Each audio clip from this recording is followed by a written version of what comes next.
زردی یه بیماری شایع بین نوزاداست و خیلی از اونها در بعد تولد به اون مبتلا میشن.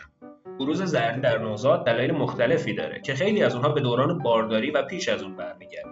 در این بین راهکارهای مختلفی هم برای درمان زردی معرفی شده که اکثر اونها سنتی هستن.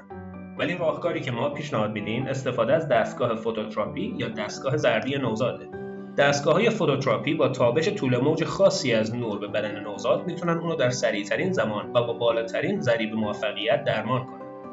بدین ترتیب نوزاد دلبند شما به بهترین و مطمئن‌ترین نحو درمان میشه.